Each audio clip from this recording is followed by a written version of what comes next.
So guys आज की इस वीडियो में मैं आपको एक्यूरेसी के लिए 3 टिप्स बताने वाला हूँ। तो ओके गाइज, हेडशॉट एक्यूरेसी को इंक्रीज करने के लिए टिप नंबर 1 है प्ले इन योर स्टाइल, मतलब कि अपने स्टाइल में खेल। देखो गाइज, ये चीज बहुत ज्यादा इंपॉर्टेंट है और बहुत सारे प्लेयर्स इसको इग्नोर कर देते हैं। पहले तो मैं आपको ये क्लियर कर देता हूँ कि हमारा खेलने का स्टाइल क्या है। जैसे गाइज मैं आपको अपना बताता हूँ और आप अपना सोचना कि जब हमने गेम खेलना स्टार्ट किया था या फिर हमने जब वन टैप खेलना स्टार्ट किया था तो हम कौन से स्टाइल में खेलते थे। इसका आंसर ये होता है कि जब हमने वन टैप खेलना शुरू किया था तो हमने किसी को देख के शुरू किया था और जिस टाइप का वो बंदा खेलता था हमने भी वैसा वन टैप खेलना शुरू किया। तो जिस बंदे ने जिसका भी गेम प्ले देखा होगा उसका स्टाइल वैसा ही बन गया होगा। जैसे मैं आपको अपना बता रहा हूँ कि मैंने जेरोक्स का देख के पीक एंड फायर वाला स्टेप करना सीखा था। मैं वन टैप पहले भी खेलता था, बट मैंने जेरोक्स की वीडियोस को देख के पीक एंड फायर स्टेप को बिल्कुल मास्टर कर लिया। वैसे ही अगर किसी ने राइस्टार को देखा होगा तो राइस्टार खास करके अपनी वीडियोस के अंदर स्विचिंग तकनीक का यूज करता था, तो बहुत सारे बंदे स्विच करके वन टैप मारा करते थे और कुछ प्लेयर्स थोड़ा सा जॉयस्टिक पकड़ के थोड़ा सा होल्ड करके कवर में रह के वन टैप मारते थे। तो जिस भी स्टाइल के साथ आपने गेम खेलना शुरू किया था उस स्टाइल के ऊपर आपकी सबसे ज्यादा पकड़ होगी और उसी के अंदर आप कंफर्टेबली खेल पाओगे और आपके हेडशॉट भी ज्यादा लगेंगे। और एक और चीज आप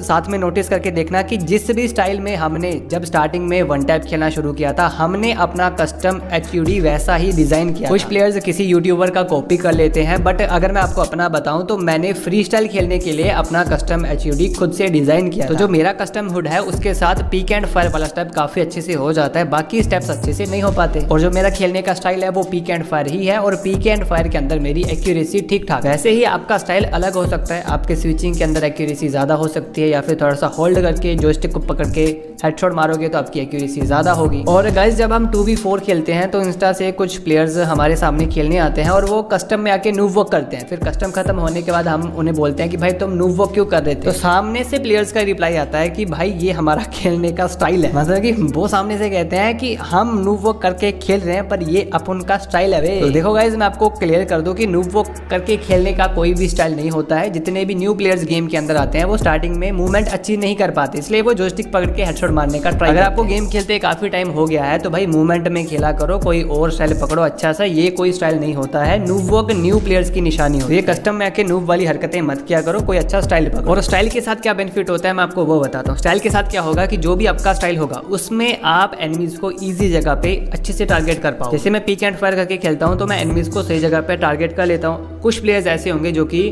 स्विचिंग करके खेलते होंगे तो वो स्विच करके एनिमीज को इजीली टारगेट करके उनको हेडशॉट भी मार पाते होंगे। कुछ प्लेयर्स जॉयस्टिक ग्लू वॉल लगाते हैं, मेरे से ये लगता है नहीं, तो उनकी एक्यूरेसी जॉयस्टिक ग्लू वॉल में ज्यादा होगी क्योंकि वो एनिमीज को सही जगह पे टारगेट कर पाएंगे। और अगर मैं किसी और स्टाइल में खेलने का ट्राई करूंगा तो मेरे हेडशॉट फिर ज्यादा नहीं लगे। इस बात पे अपने फोकस रखना है कि जो आपका खेलने का स्टाइल है उसके अंदर आपकी एक्यूरेसी ज्यादा हो। और अगर आप बीच में अपने स्टाइल को खेलना छोड़ दोगे, किसी और स्टाइल को करने का ट्राई करोगे तो आपकी एक्यूरेसी गिर सकती है। तो ये बात आपने याद रखनी।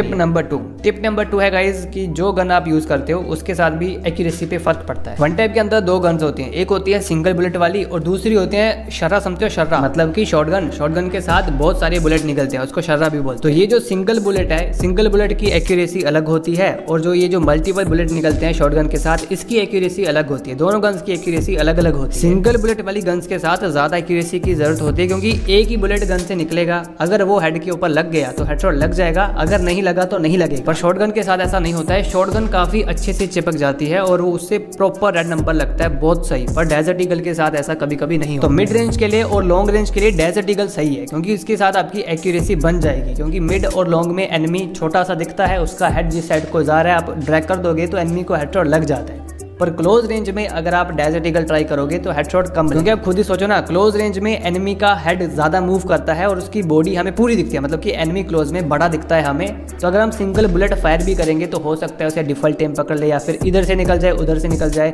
उसकी जगह पे अगर हम शॉटगन मारेंगे तो शॉटगन काफी अच्छे से चिपक जाए। क्लोज रेंज में एक्यूरेसी शॉटगन के साथ हमें ज्यादा मिलेगी, बॉडी शॉट मारने के लिए भी और हेडशॉट मारने के। कुछ प्लेयर्स सिर्फ डेजर्ट ईगल का ही यूज करते हैं, कुछ प्लेयर्स सिर्फ शॉटगन का ही यूज करते हैं। तो मैं आपको ये बता रहा हूँ कि मिड और लॉन्ग में जो शॉटगन यूज करते हैं वो डेजर्ट ईगल का यूज करो और क्लोज रेंज में जाके आप शॉटगन का यूज करो। दोनों गन्स का यूज करो रेंज के हिसाब से, क्योंकि शॉटगन स्पेशली शॉर्ट रेंज के लिए ही बनाई गई है भाई, डेजर्ट ईगल का यूज मत किया करो। Tip number 3 guys, bad day, या फिर हम इसे ऐसे बोल सकते हैं कि भाई गरीना की मर्जी, जब वो चाहेंगे आपकी शक्तियां आपको दे देंगे, जब वो चाहेंगे वो आपसे आपकी शक्तियां छीन ले। मैं काफी टाइम से वन टैप खेल रहा हूँ और मैंने ये अच्छे से नोटिस कर लिया है कि भाई कभी कभी गरीना ही कुछ कर देती है, मतलब कि फ्री फायर वाले ही कुछ कर देते हैं और हमारी एक्यूरेसी चली जाती है, बिल्कुल ही चली जाती है, हेडशॉट लगते ही नहीं। और ऐसा हर किसी के साथ होता है, हर किसी के साथ। मेरे साथ तो बहुत बार हुआ है, बाकी प्लेयर्स के साथ भी ऐसा होता है। तो जिस दिन आपके साथ ऐसा हो तो आप समझ आना कि भाई पीछे से आपकी शक्तियों को छीन लिया गया है और कल तक आपकी शक्तियों को दोबारा से लौटा दिया जाए। तो आपने निराश नहीं होना है। जिस दिन आपके हेडशॉट ना लगे,